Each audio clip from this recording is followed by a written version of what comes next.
Hello guys, today Fon and I are going to visit the London Transport Museum. They invite us to know the Dark Evenings.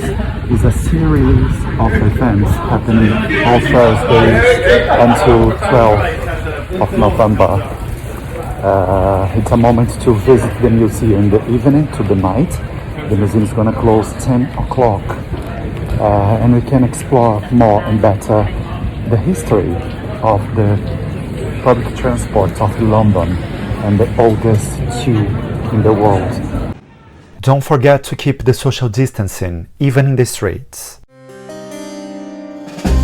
The museum is located in Covent Garden, an elegant district in West End of London. It's associated with the former fruit and vegetable market in the Central Square, now a popular shopping and tourist site, and with the Royal Opera House, itself known as Covent Garden.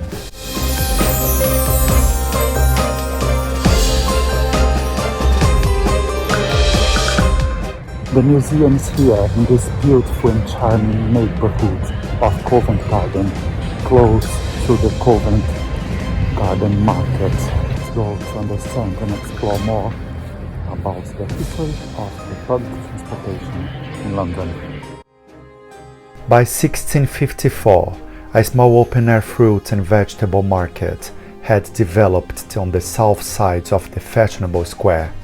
Gradually, both the market and the surrounding area fell into disrepute as taverns, theaters, coffee houses and brothels opened up.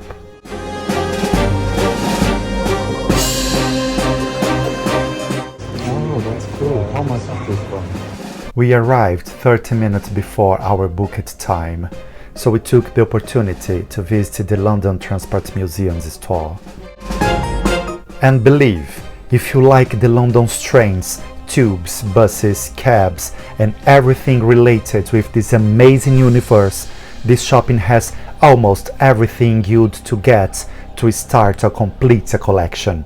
From books to fashion home accessories to toys, it's quite cool.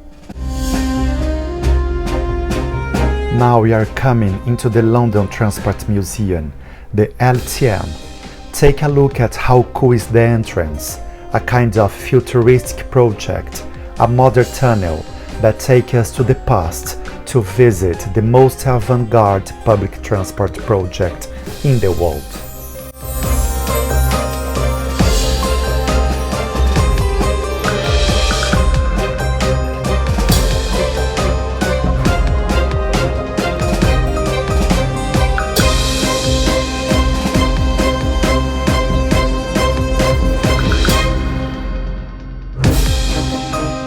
From the first machines and electronic control panels to the fabrics and their famous patterns used to cover the seat of tubes and buses, the museum is an invitation to understand and respect the importance of a public transport for modern civilization.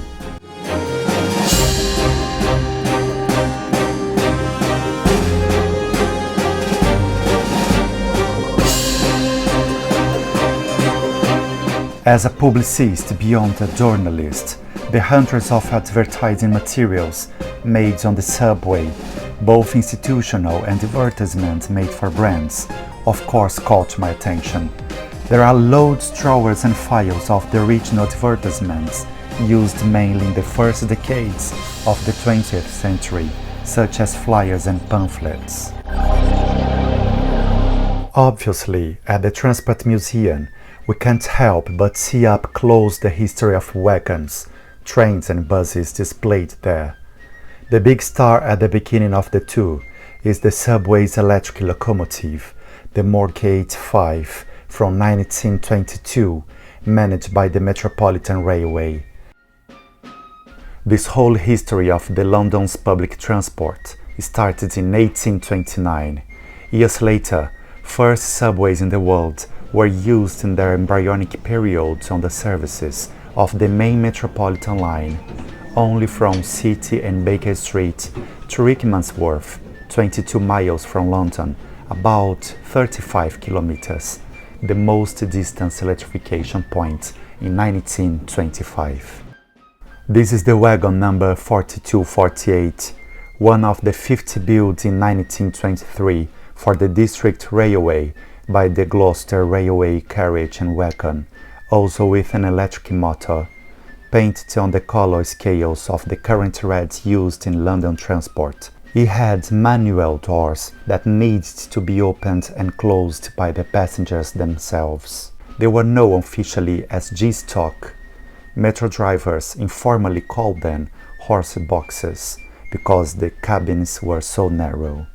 Advertisements everywhere, in the museum but also at the subway 100 years ago. London's public transport administration has always assumed that art is for everyone.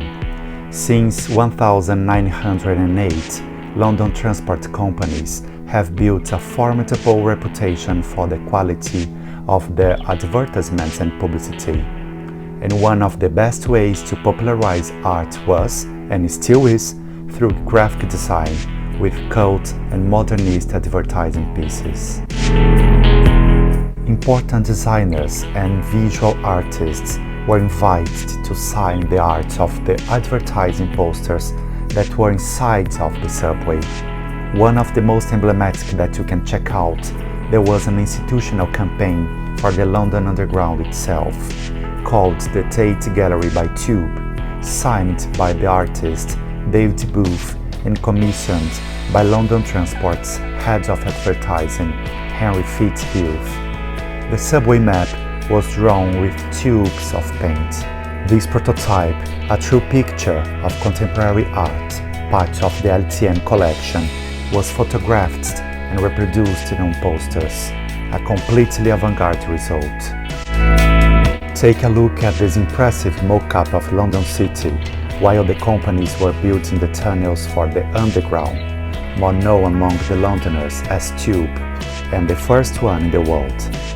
The wealth of details show not just the project under construction, but also the everyday life.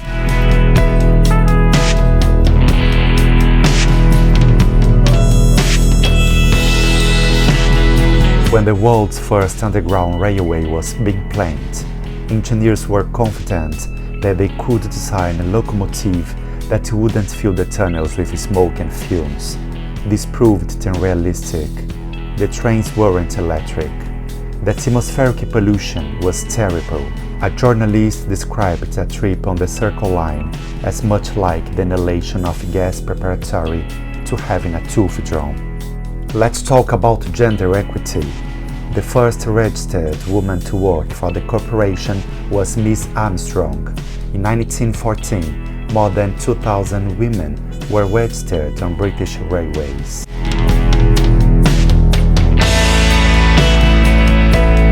George Spiller started work as an engine cleaner on the District Railway. He later became a locomotive fireman. The professional tended the fire, which raised the steam for the engine.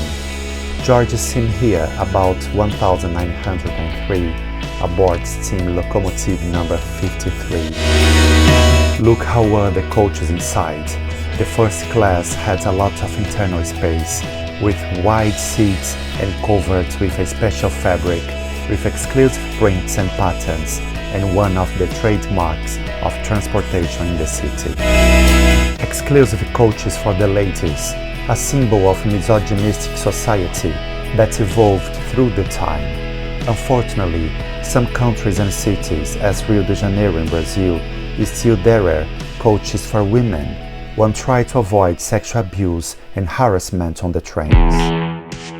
We are finishing the first episode of our tour inside the London Transport Museum. In the next one, we'll know more about this interesting and sustainable way of transportation. I'll drive a tube, try a train simulator, know how was the tube during the war, and much more. I'll wait for you. Thanks for watching and see you on the next video.